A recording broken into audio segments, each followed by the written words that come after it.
Bạn đang nghe tiểu thuyết Quả lệnh, tác giả Bạch Kỳ Dân. Hãy bấm đăng ký kênh để nhận được thông báo khi có chương mới nhất.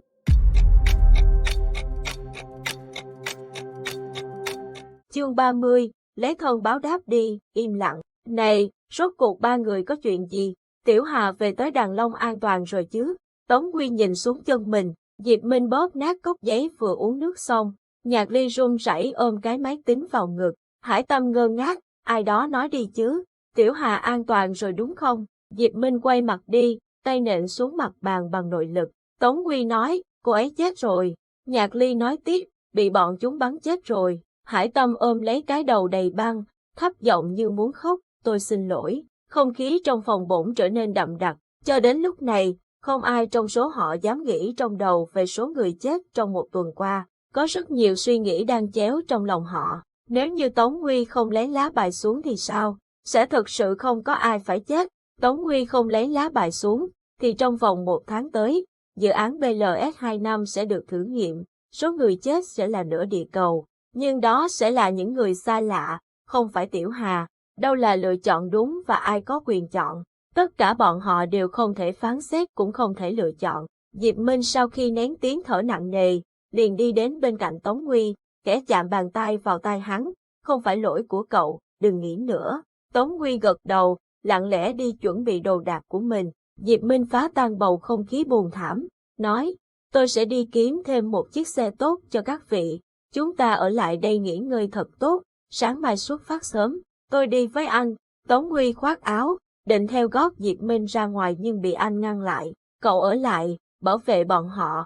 Tôi đi một lát rồi về nhanh thôi. Tống Huy gật đầu, nhìn vào mắt anh, vẻ bất an, giữ liên lạc nhé. Được rồi, đóng cửa giúp tôi. Diệp Minh tay không tất sắc rời đi. Tống Huy đóng cửa quay lại, thấy mấy cặp mắt đang chòng chọc nhìn mình. Trần Hải Tâm không nhịn được, lên tiếng, cái gì? Anh ta vừa nói, cậu ở lại bảo vệ chúng tôi. Bè kiếp, Diệp Minh này có phải bị khùng không? Tống Huy không nói gì, đi lại chỗ Nhạc Ly, nói nhỏ với cậu, Nhạc Ly, tôi xin lỗi về cái chết của Tiểu Hà. Nhạc Ly quay mặt đi không nói chuyện. Tống Huy ngồi lên mặt bàn, ngay trước mặt cậu, trầm giọng nói, Nhạc Ly, nếu tôi không mở lại BLS-25, nhiều người sẽ chết. Tống Huy giết người cũng không ít, nhưng hắn chưa từng ái nái về bất cứ cái chết nào. Nó như bản năng ăn vào máu hắn chỉ cần một hiệu lệnh là ra tay giết người. Những đứa trẻ ở CSI tất cả đều giống như hắn, chỉ cần có hiệu lệnh chúng chưa từng có bất cứ suy nghĩ và câu hỏi nào, bởi nếu không làm theo hiệu lệnh thì người chết sẽ chính là chúng. Hắn cũng vậy, đó chính là sự loại trừ, biến thành bản ngã của hắn. Trong vòng 1 tuần, hết Lâm Cố Phương, một thanh niên không quen biết ở Trúc Thanh, và đến Tiểu Hà, lần lượt ngã xuống trước mắt hắn. Khi khơi lại BLS-25, hắn chưa từng nghĩ tới những người vô tội này phải chết vì hắn. Họ không có trong mã lệnh sinh tồn của hắn. Nhạc Ly ôm máy tới bên giường, vẫn không thèm trả lời. Tống Huy cúi mặt, trầm lắng. Mã Linh đến bên cạnh hắn. Tống Huy, kệ cậu ấy đi. Vết thương ở chân của anh sao rồi? Tôi khỏi rồi. Ở ngôi nhà hoang, anh cũng bị thương phải không? Cũng không sao. Tống Huy, mới trải qua hơn 1 tuần mà anh đã suýt chết mấy lần. Anh đừng có liều lĩnh nữa, cố gắng giữ lấy mạng trước đã. Không sao, tôi sẽ lôi hết bọn chúng ra ánh sáng, không bỏ sót kẻ nào. Mắt hắn ánh lên một tia sát khí. Hai người đang trò chuyện, bỗng nhiên có tiếng gõ cửa. Tống Huy trong nháy mắt đã di chuyển đến cửa. Tay hắn không biết từ lúc nào đã lấy ra khẩu FV250, đứng nghiêng vai vào cửa. Khi nghe tiếng gõ cửa, cả Mã Linh, Triệu Thanh và Hải Tâm cùng có phản ứng. Nhưng Tống Huy hành động quá nhanh, khiến cho Hải Tâm đang rút dở súng ra, đành cất vào trong người, ngồi xuống ghế, đưa mắt nhìn Triệu Thanh. Dường như cả hai đều ngầm hiểu ý nhau, có phần kinh hãi. Thân thủ nhanh cỡ này, cảnh sát bọn họ cũng không bì kịp. Mã Linh đã quen với khả năng ứng biến của Tống Huy, liền chạy đến bên hắn, nghe ngóng. Bên ngoài, tiếng Diệp Minh khiến cả 5 người thở phào. Mở cửa, là tôi.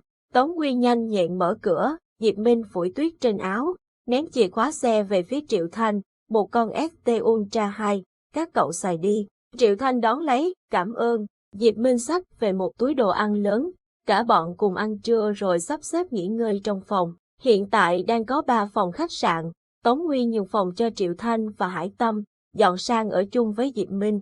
Nhạc Ly thích ở một mình để thử nghiệm mấy thứ máy móc thiết bị của cậu, nên Diệp Minh đã thuê thêm một phòng cho Mã Linh ở cuối dãy. Ăn xong ai về phòng nấy, Tống Huy chỉ có một chiếc ba lô nhỏ mà trước đây Diệp Minh lấy từ phòng hắn ở Tống Thị mang theo. Xách đồ sang phòng Diệp Minh, Tống Huy nhìn cái giường rộng 1,5 mét, Giang Sảo nhìn Diệp Minh, giường là của tôi. Diệp Minh đang ngồi xem mấy thứ tài liệu nghiên cứu trên ghế, liếc nhìn hắn, nói, mọi thứ trong phòng đều là của cậu. Tống Huy hí hưởng, anh nói đấy nhé, 100%, Diệp Minh không chấp lại tỏ ra rất dễ dãi.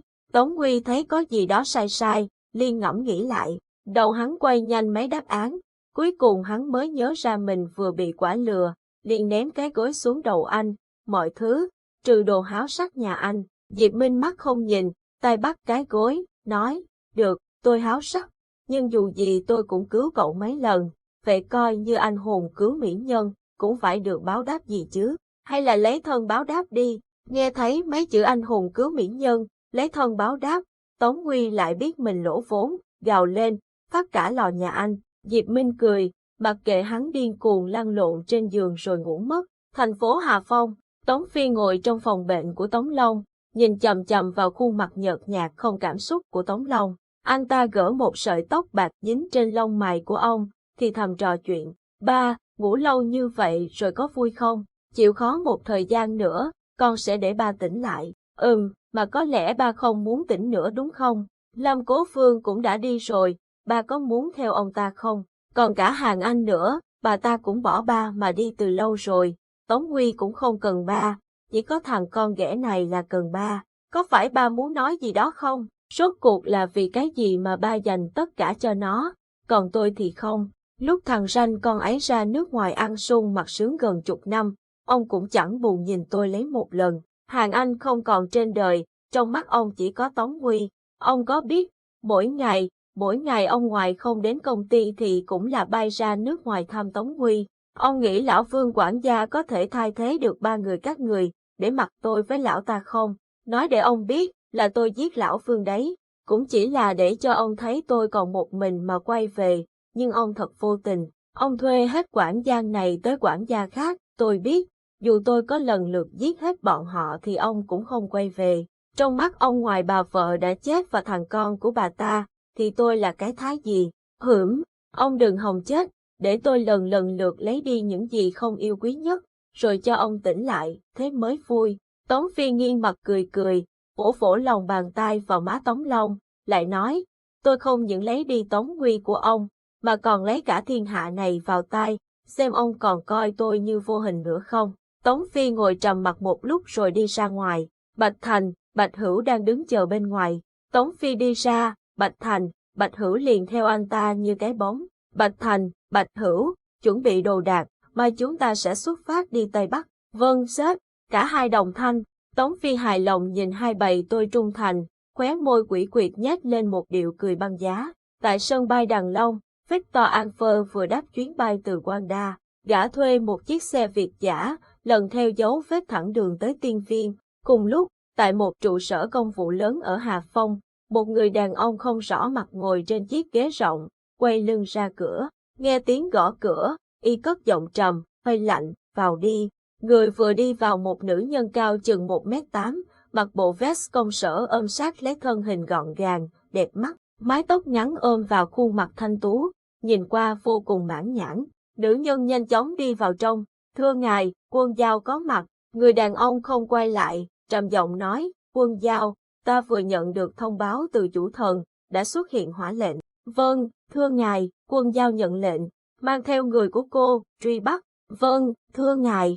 Người đàn ông gật đầu, vẫy tay ra sau, Quân Giao lặng lẽ cúi đầu lùi bước ra ngoài. Người đàn ông từ từ xoay chiếc ghế lại, trong mắt y lóe lên một luồng ánh sáng xanh ngắt trong chốc lát rồi lại trở về như thường. Y nhìn vào chiếc máy tính nhỏ để trên mặt bàn, khẽ di chuyển bàn tay, một loạt các con số chạy trên màn hình, trong chốc lát, tụ lại một biểu tượng ngọn lửa.